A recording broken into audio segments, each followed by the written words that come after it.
एक गांव में दादा अब्बू रहते थे जिनका नाम था अब्दुल रहमान साहब। वो बहुत नेक, समझदार और दीनदार इंसान थे। गांव के लोग उनसे मशवरा लेते, बच्चे उनकी बातें सुनते और हर जुमा वो अपने घर वालों को कुरान और हदीस की बातें समझाते। एक दिन दादा अब्बू ने अपने पोते अहमद को पास बिठाकर कहा, बेटा, एक दिन हर किसी को जाना है।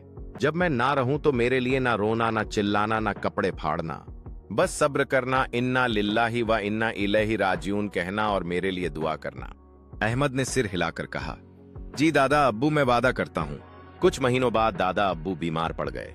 इलाज करवाया गया, लेकिन एक दिन वो इस दुनिया से रुखसत हो गए। घर में जैसे ही ये खबर फैली, कुछ औरतें जोर जोर से रोने लगीं। हाय अब्दुल रहमान साहब, हाय हम बर्बाद हो गए। लेकिन तभी अहमद और उसकी बहन आयशा दौड़ते हुए आए। अहमद ने सबको रोका और बुलंद आवाज में कहा, दादा अब्बू ने खुद हमें समझाया था कि इस तरह चिल्लाना, कपड़े फाड़ना ये जाहिलियत के काम है। हम सब्र करेंगे और उनके लिए दुआ करेंगे। घर में सन्नाटा छा गया। सब अहमद को देख रहे थे। उसकी अम्मी ने उसे गले लगा लिया। उसी रात अहमद और आयशा ने कुरान की तिलावत की और दादा अब्बू के लिए मगफिरत की दुआ की।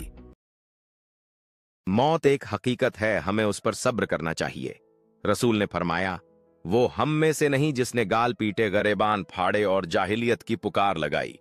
मरने वालों के लिए रोना जायज है, लेकिन शोर शराबा, नौहा या कपड़े फाड़ना इस्लाम में मना है। बच्चों को शुरू से दीन की तालीम देनी चाहिए।